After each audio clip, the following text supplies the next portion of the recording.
diagnosis in pediatric brain tumors for the second time in Alexandria. It's been a few years. I hope to be able to visit you soon. This will be the outline of my talk, and I'm going to start with the problem. This is part of the problem with the diagnosis in childhood CNS tumors.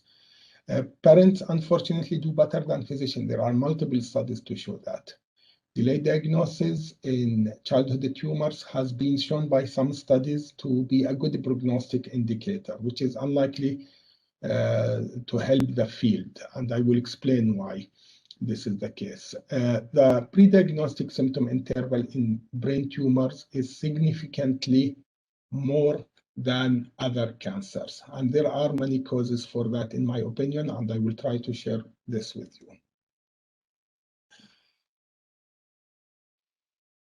I think part of the problem is the medical curriculum. Most of it is about adults.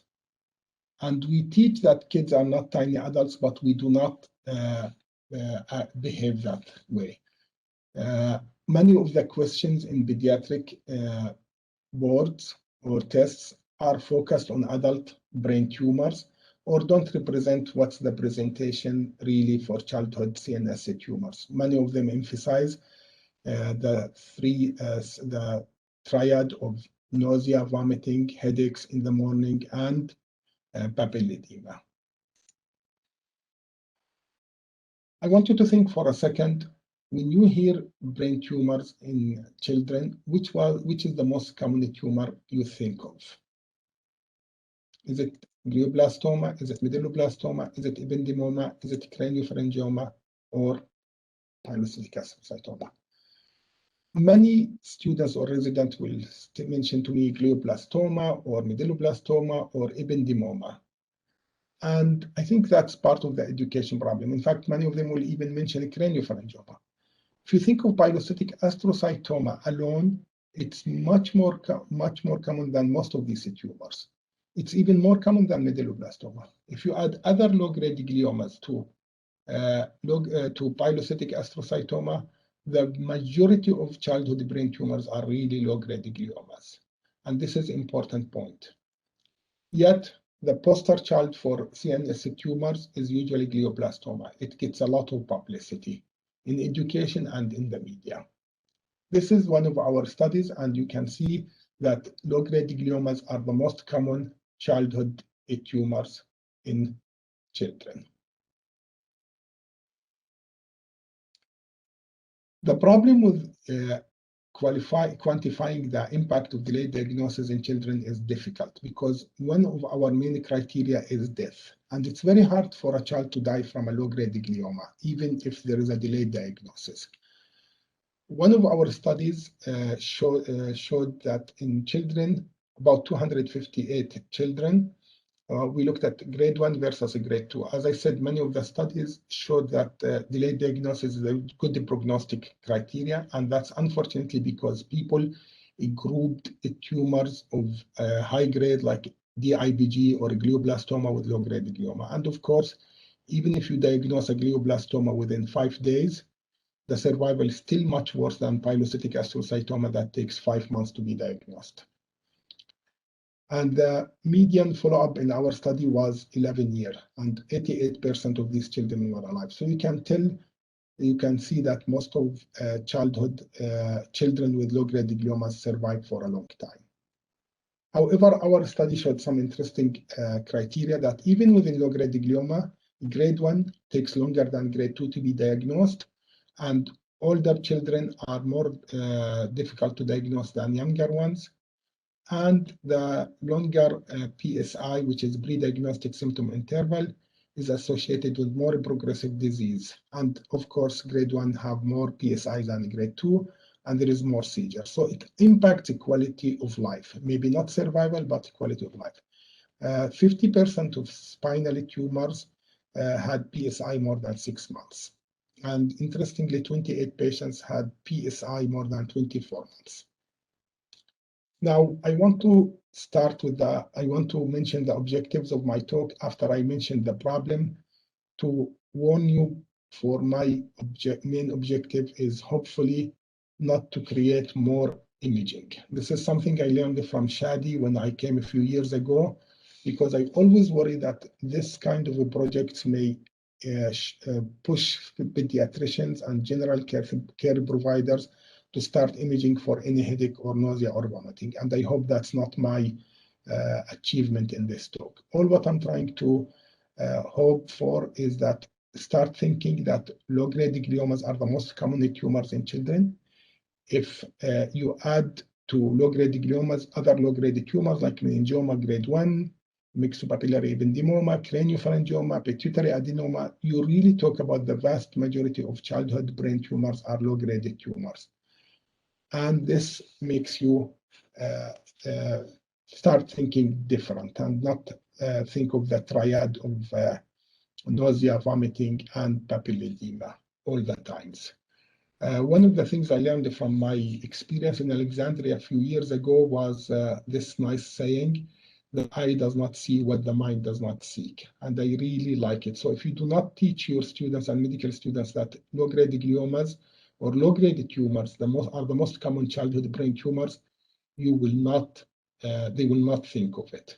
And some cases may get missed. Better history and physical exam, always. Unfortunately, modern medicine is moving away from good history and good exam, and that causes us to miss some cases. One of the things it's always important is follow-up. So if you give a soft diagnosis of sinusitis or migraine headache, you're not very sure about it, always educate parents. If symptoms don't improve, please come back. Again, I hope my objective is not to cause more imaging, then I cause more damage than benefit. Why more imaging is harmful? Risk of sedation. We know now many anesthesia drugs may cause cognitive issues. And the risk of sedation itself and the respiratory and cardiac system. Risk of contrast. We know that some of the contrast stay for life. We don't know what does this impact. Cost. Many parents in our countries will pay for the MRI. So if you make a parent pay a month's salary for MRI, you have to really be careful when you order it. Diverting resources, especially in our countries where the resources are limited. Risk of incidentaloma. This is serious because sometimes you find things you may not want to know and then you start chasing it and cause more harm to the patient. So again, I cannot emphasize enough that my objective is not to start imaging every child with headache or nausea or vomiting or other symptoms. I reviewed the literature over the last 15 years, and this is a summary of causes of delayed diagnosis. And there are multiple of them, but I summarized them in this and in our paper, and I'm happy to email it to anyone.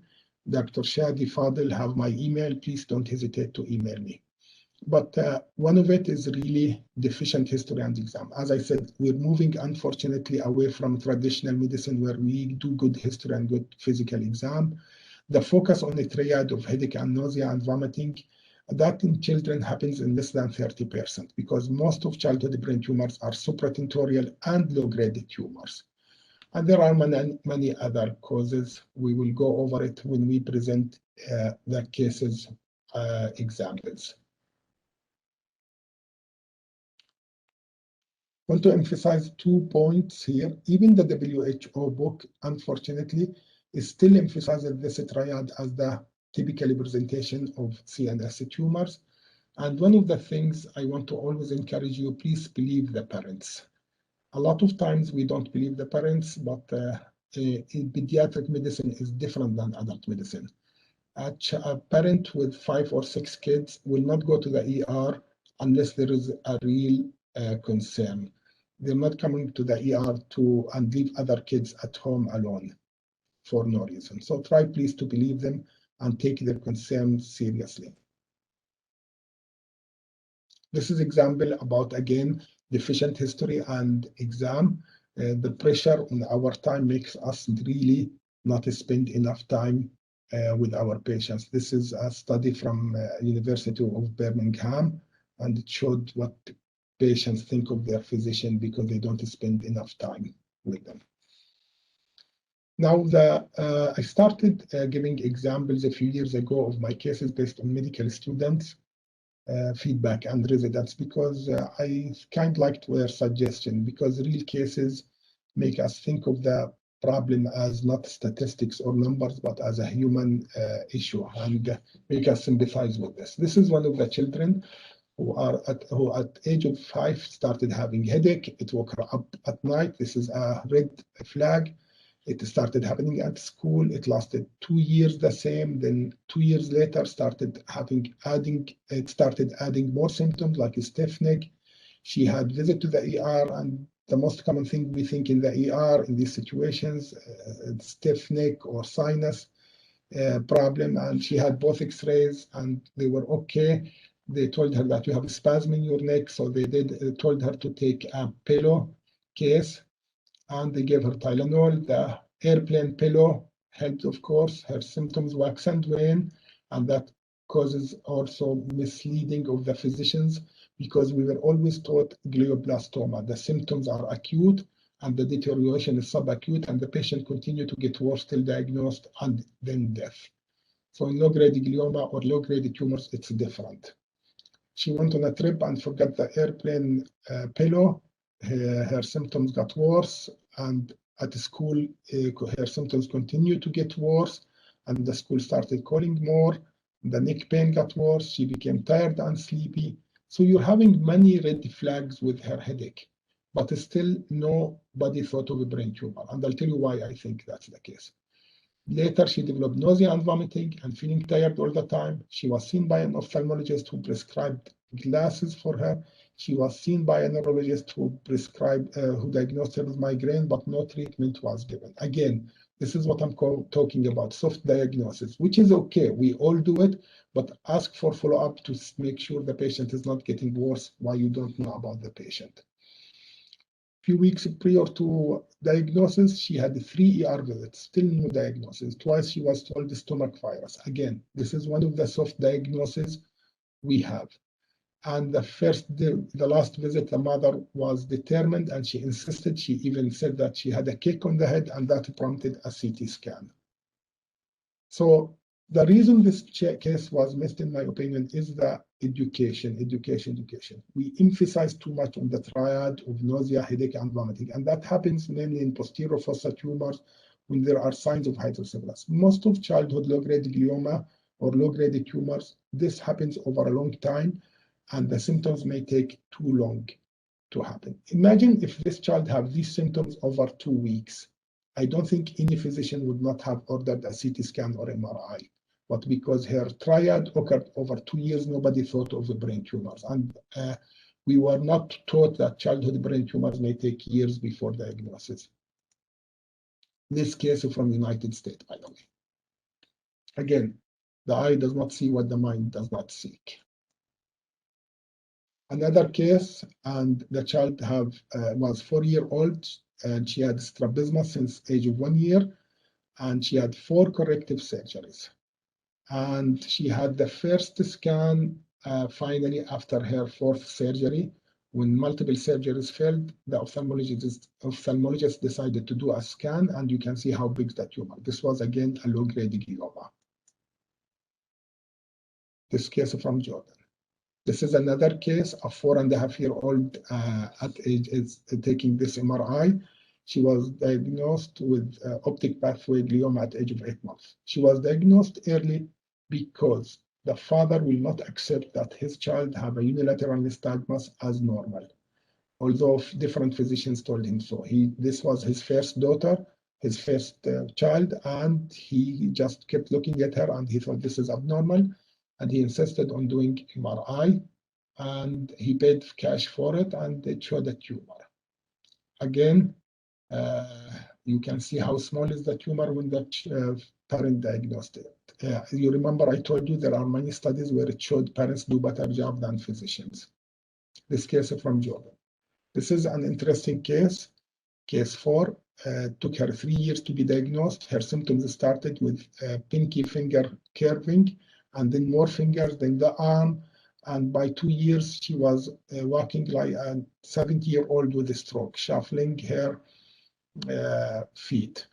And this was concerning. And finally, she was seen by a nurse practitioner, and she was the nurse practitioner did not follow the pediatrician and the neurologist who missed the diagnosis.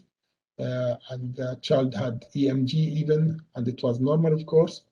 By the way, the diagnosis that was given for this child by the teacher was the way you hold the pencil, and different, even physicians started telling her this.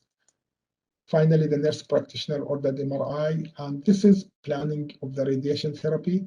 This was also a low-grade glioma, and the child showed there was a huge tumor, and because of the size of the tumor, we decided to give her radiation, and she was deteriorating, so we wanted to salvage as much as possible. This case is from United States. This is an interesting case, and I've seen this many times.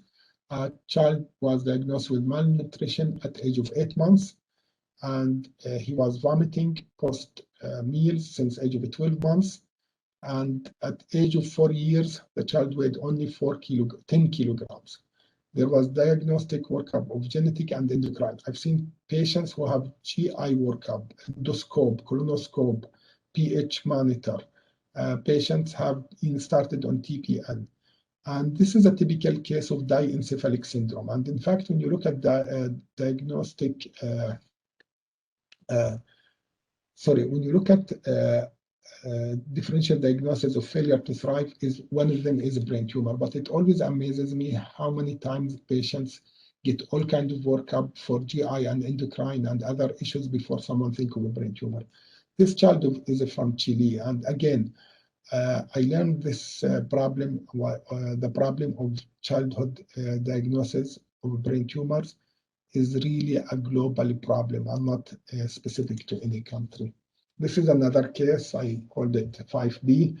The child was 20 months old at diagnosis. The child had 7 months history of failure to thrive, sleepy. The child have all kinds of workup, and they even consulted GI, genetic team, endo, consult echocardiogram, everything before MRI, because nobody thought of a brain tumor as cause of failure to thrive. And you can see the tumor. This is another case of diencephalic syndrome. This is a case in the United States. Case number 6, another sad case. This one is from Jordan. The child had 12 years of history of seizure uncontrolled. When we saw her, she was on 4 anti-seizure medications. And she had a CT scan of the head at the age of 5, and that misled everybody, and it was called normal. And for 12 years, her seizures were uncontrolled. Finally, another CT scan was done, and it showed the tumor. This was a ganglioglioma case, and there is a lot of literature that ganglioglioma grade 1 can take 10 years to be diagnosed. And unfortunately, I could not find the first CT scan. I have a feeling like other cases, if I found it, there will be a small tumor 12 years ago. Again, I'm not saying every child with seizure should be imaged, but I think every child with atypical seizure or uncontrolled seizure should be considered to be imaged. Every new case has to be examined carefully by a neurologist to make sure there are no focal signs or symptoms of a tumor or other conditions. This case is from Jordan. This case number 7 is a 2-year-old who was walking funny and soft voice. The mom took him to the pediatrician, and she was told all 2-year-old walk funny. At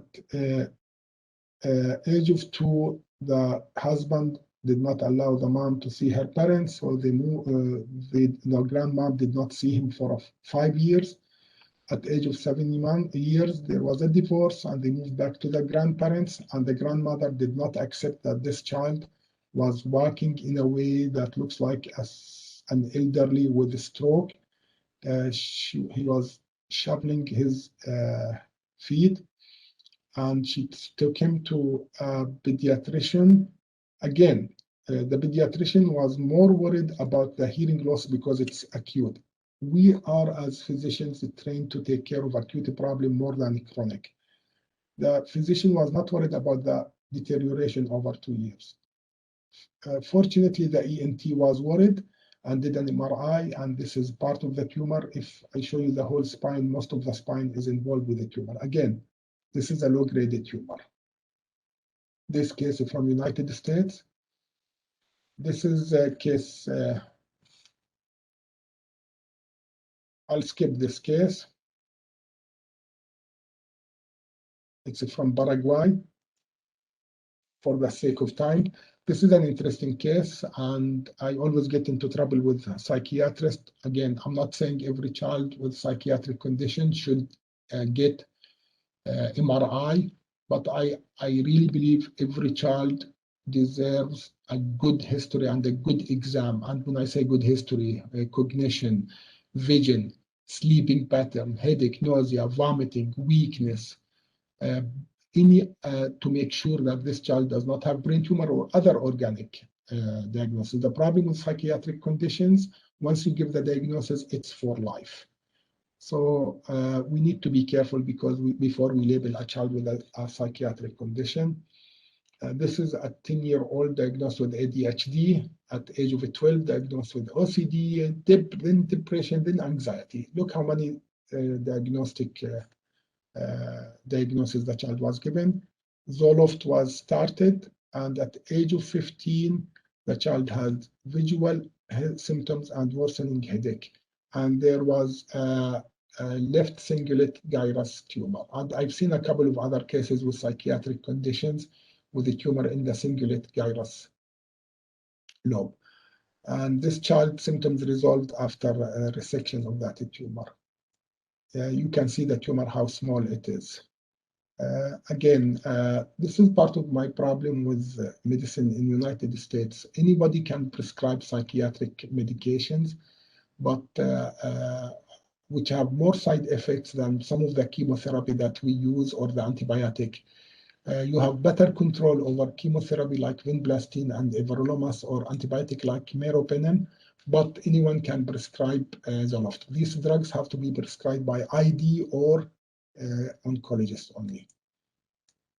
This is another sad case. The child was diagnosed with personality changes. She was having difficulty waking up from her sleep, abnormal gait, and she was given diagnosis of convergent disorder. And there was a tumor. I'm sorry the images were hazy because this was an email consultation. I don't know what happened to this child after treatment if the symptoms improved. These are other examples of psychiatric conditions that I've seen. Patients were given a psychiatric condition before a diagnosis was given.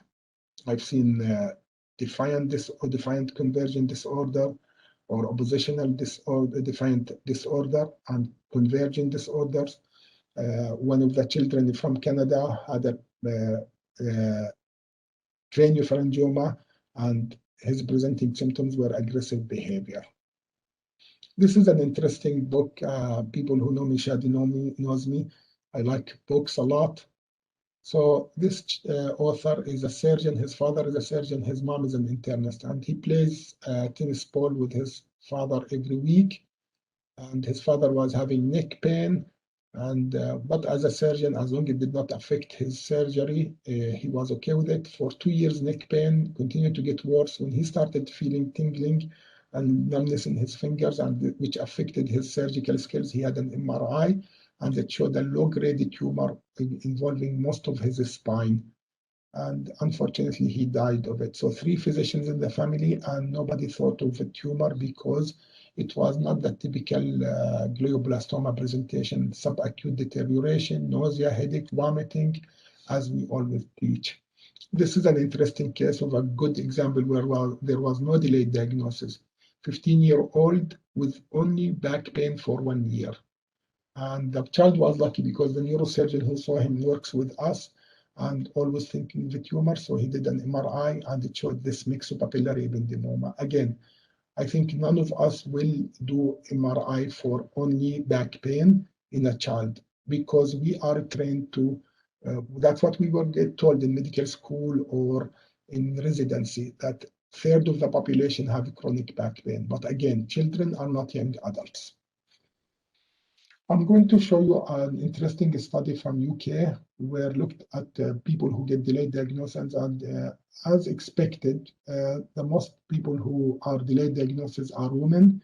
You know, we always label women with psychiatric conditions or emotional problem, and we don't believe them, and the poor. Everybody is against the poor. This is a lady who was told she has attention seeking instead of taking her complaint seriously. This is another lady, and both are low-grade tumors. And I've seen this many times. The physician will tell the family, it's not like you have a brain tumor. And honestly, when I used to be resident, I am also internist. When I used to be pediatrician and internist, sometimes the parents or the patient will ask me, could I have brain tumor? And my answer, if you have a brain tumor for 3 years, you should be dead, because I was thinking of a glioblastoma. This is a study from UK also. And UK, this study and other studies from UK prompted UK to start something called Head Smart, which I think is an excellent initiative to improve time to diagnosis in brain tumors. I want to add to the causes of delayed diagnosis in childhood brain tumors. I think we need to emphasize that most of childhood brain tumors are low-grade gliomas, in addition to other low-grade tumors. Spinal tumors, we need to do better time in teaching and improve our teaching. This is an acronym we came up in our study to help people remember what is when to think of a low-grade glioma. Again, the eye does not see what the mind does not seek. So we want people, especially students and residents and general care practitioners, to think of a brain tumor more. Again, not imaging, to think about it, do good history, good physical, and good follow-up. This is one of my nice success stories. A student a medical student in Turkey listened to my talk, and she emailed me, and she said because of this, she managed to diagnose a child of a poor family who came from a rural area at 1 in the morning, and she decided to believe the family. And in fact, she did a better job than me, and I'm trying to learn from her, where she's now having a quick physical exam and history to start screening for brain tumors when she sees patients. 2 minutes, she called it 2 minutes. So we're trying to develop something like this. So I'm learning it from people around the world to improve our projects. This is a picture I took in South Africa, and I started using this in delayed diagnosis, because to take this one picture, I took 27 pictures. I wasted a whole film to take one picture. All the other pictures were nothing on them, just dark or water. And I hope my project will make people more professional or smarter in taking the right picture at the right time, because I don't want you to image 50 patients, diagnose one case of brain tumor. Again, good history, good physical, and good follow-up, and believe the parents. And thank you so much again for this opportunity to present to you. And I hope to visit Alexandria again in the near future. Thank you.